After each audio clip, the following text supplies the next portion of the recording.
Preparati a portare la tua abilità di saldatura TIG a un livello superiore e scopri i segreti per ottenere risultati costanti. Ridurre al minimo i difetti e massimizzare l'efficienza della tua saldatura TIG. Quali sono gli errori comuni nella saldatura TIG e come evitarli? Preparazione sbagliata del tungsteno, uscita sbagliata del tungsteno al di fuori della ceramica, regolazione sbagliata del flusso gas, regolazione sbagliata dell'amperaggio, utilizzo sbagliato della bacchetta di riporto. Prima di conoscere la preparazione corretta del tungsteno, dobbiamo conoscere quali tungsteno dobbiamo scegliere per effettuare la nostra saldatura. Nel mercato ci sono vari colori di tungsteno, quali tra questo colore dobbiamo scegliere che è adatto per la nostra saldatura. Il tungsteno con il colore blu, nero, grigio, porpora e oro sono adatti per la saldatura sia DC e AC. Invece il tungsteno di colore verde è adatto solo per la saldatura AC. E per ultimo abbiamo il tungsteno di colore rosso che è adatto solo per la saldatura DC. Questo tungsteno di colore rosso non lo consiglio per nessuno perché è cancerogeno. Dopo averli provati tutti, vi posso consigliare che il migliore tungsteno da utilizzare è il tungsteno di colore blu. Personalmente utilizzo il tungsteno di colore blu per saldatura di acciaio inossidabile, sia anche per l'acciaio al carbonio. Per saldare l'alluminio preferisco utilizzare solo il tungsteno di colore verde. Bene ragazzi, questa qua è la nostra smerigliatrice, questo qua è il nostro verso di rotazione. Con il tungsteno non dobbiamo molare con questa direzione. Molando il tungsteno con questa direzione crea un raggio radiale. Cosa significa? Creando un raggio radiale, quando facciamo la nostra saldatura, l'innesco si divide in due. Ma è il modo corretto, bisogna tenere il tungsteno in modo verticale, con questa maniera qua, avendo le due dita a ruotare il tungsteno dal basso, con questo modo, rotando il tungsteno finché diventa affilato con questa maniera. Guardate la differenza tra uno e l'altro.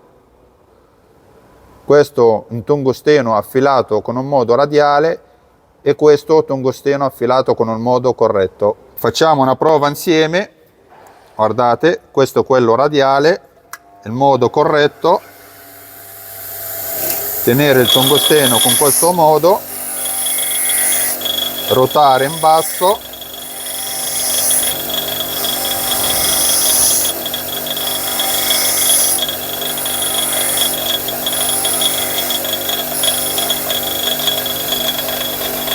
e questo è il nostro risultato. Guardate ragazzi, il tungsteno deve essere affilato come l'ago. Guardate. Una volta che abbiamo affilato per bene il nostro tungsteno, è pronto di essere utilizzato. Quanto deve sporgere il tungsteno al di fuori della ceramica? Praticamente ragazzi ci sono due modi. Il primo modo, dobbiamo utilizzare lo stesso numero indicato alla ceramica. Ad esempio, in questo caso sto utilizzando una ceramica del 6, il tungsteno deve sporgere fuori dalla ceramica 6 mm. Se sto utilizzando una ceramica del 24, il tungsteno deve sporgere fuori dalla ceramica 24 mm. Questo sistema vale con tutti i tipi di ceramiche. L'altro modo, dobbiamo trovare un angolo di 90 gradi per dividere l'appoggio della ceramica per far uscire fuori il nostro tungsteno. Adesso lo faccio vedere da vicino. Allora ragazzi, in questo caso sto utilizzando una ceramica del 6, quindi il nostro tungsteno deve sporgere fuori 6 mm. Guardate ragazzi, 6 mm. Una volta in misura dobbiamo stringere il nostro tungsteno con l'uscita corretta, è pronto di essere utilizzato. E l'altro modo ragazzi, dobbiamo scegliere un angolo a 90 gradi, abbiamo il nostro tungsteno che sporge fuori dalla ceramica, andiamo a spingere finché non tocca la ceramica in tutti e due i lati. Una volta che tocca la ceramica in tutti e due i lati, dobbiamo stringere che abbiamo la nostra uscita corretta del tungsteno. Adesso lo dobbiamo verificare col metro per vedere se siamo in misura corretta o no. Guardate ragazzi, qua abbiamo 6 mm e prima abbiamo misurato 6 mm. Tra questi due modi ragazzi dovete scegliere il modo più semplice per voi. Come facciamo a calcolare il flusso del gas corretto per garantire una saldatura di qualità? È molto semplice ragazzi. Praticamente il flusso gas collegato all'utilizzo della nostra ceramica. Il flusso gas viene calcolato per 1 litro al minuto. Dobbiamo calcolare 1 litro al minuto per 1 millimetro di diametro interno della nostra ceramica. Cioè cosa vuol dire? Adesso stiamo utilizzando una ceramica del 12. Dobbiamo calcolare la misura di diametro interno che fa 19, quindi dobbiamo impostare il gas a 19 litri al minuto. Se noi dobbiamo utilizzare una ceramica del 6, dobbiamo calcolare il diametro interno che fa 9, quindi dobbiamo impostare il gas a 9 litri al minuto. Questo sistema ragazzi garantisce una saldatura di qualità e non avrete mai nessun difetto quando fate la vostra saldatura. Adesso lo vediamo da vicino. In questo caso devo utilizzare una ceramica del 12, vado a misurare il diametro interno, guardate, che fa 19, quindi devo impostare 19 litri al minuto. Eccolo qua il nostro manometro, vado a impostare 19 litri al minuto. Poi ragazzi 1 litro in più, 1 litro in meno non cambia mica niente.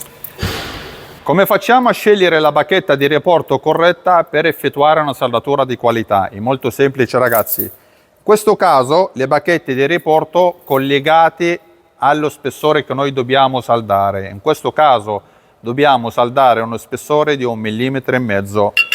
Per saldare uno spessore di 1,5 mm non vado a scegliere una bacchetta dal 3,2, se no mi crea una saldatura gigante o un accumulo di saldatura.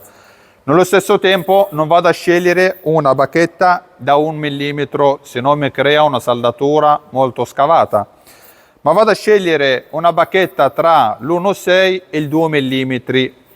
Questa scelta garantisce una saldatura di qualità in base allo spessore che noi dobbiamo saldare.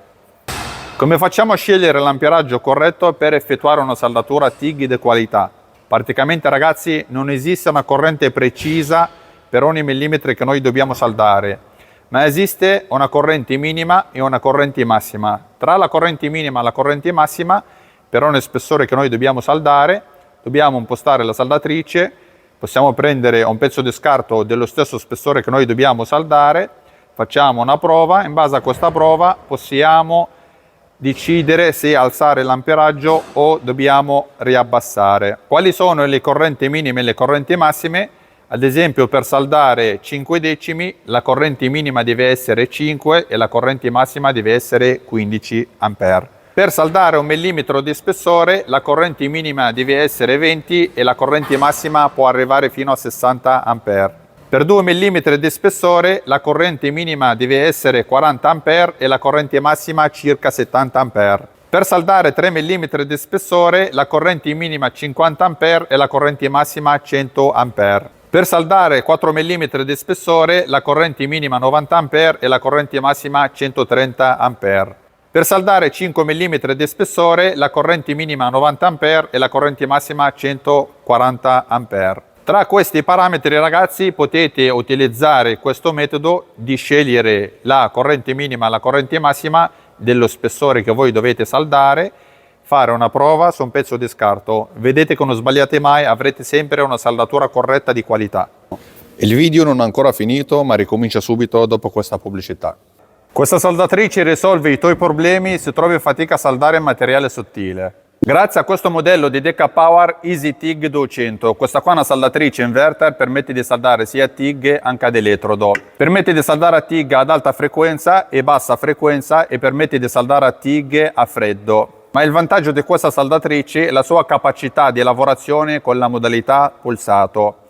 La saldatrice permette di arrivare fino a 200 Hz.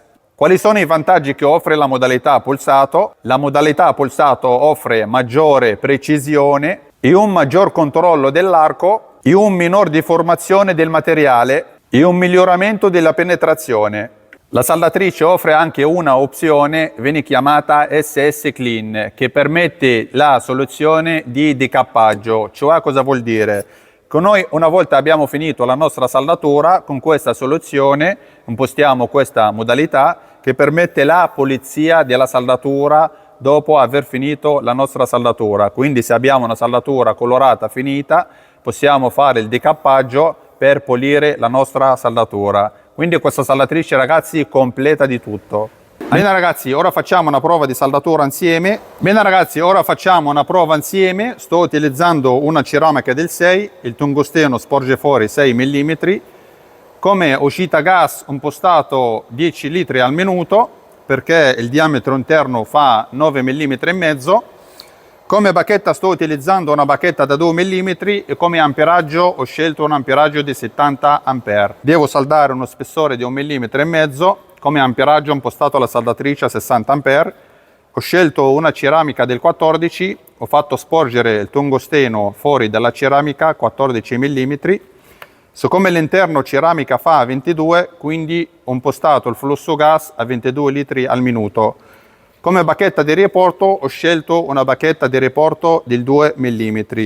Prima di effettuare la nostra saldatura dobbiamo prendere o l'acetone o il diluente, dobbiamo pulire per bene la nostra superficie che noi dobbiamo saldare per garantire una saldatura di qualità e evitiamo di respirare un fumo tossico.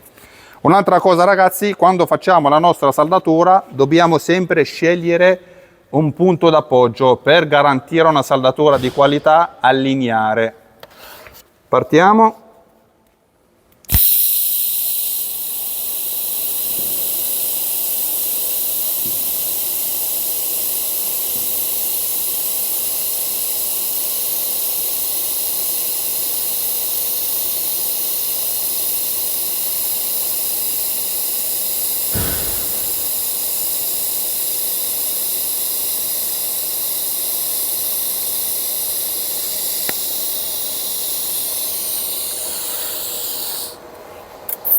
E questo è il nostro risultato, lo vediamo da vicino.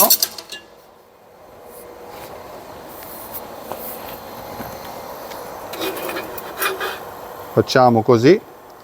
Guardate ragazzi, la saldatura di qualità con la protezione corretta di gas, con il materiale di riporto corretto, guardate, la saldatura lineare senza nessun difetto. Perché ho scelto una ceramica del 14 e non ho scelto un'altra ceramica più piccola, sarebbe il 6? Ve lo spiego con un modo molto semplice. Praticamente ragazzi, quando facciamo una saldatura ad angolo possiamo scegliere le ceramiche di piccolo spessore perché il gas rimane circondato nell'angolo e garantisce sempre una saldatura di protezione e di qualità. In questo caso, se noi utilizziamo la saldatura del 6 in piano, non abbiamo più copertura per garantire una saldatura di qualità. Adesso la vediamo da vicino. Guardate, utilizzando la ceramica sbagliata, sarebbe il 6, non permette di garantire la copertura del gas, che la saldatura viene contaminata, come la vedete. Invece, utilizzando la ceramica corretta, sarebbe il 14, garantisce la qualità e la protezione corretta del materiale. Questa è la differenza dell'utilizzo della ceramica di grande protezione, soprattutto quando facciamo una saldatura in piano. Per oggi il nostro video è stato terminato, spero proprio che sia stato utile. Per qualsiasi informazione ragazzi scrivetemi pure nei commenti. Mi raccomando ragazzi, salvate il video, condividetelo, mettete like, mettete commenti. Ciao, alla prossima.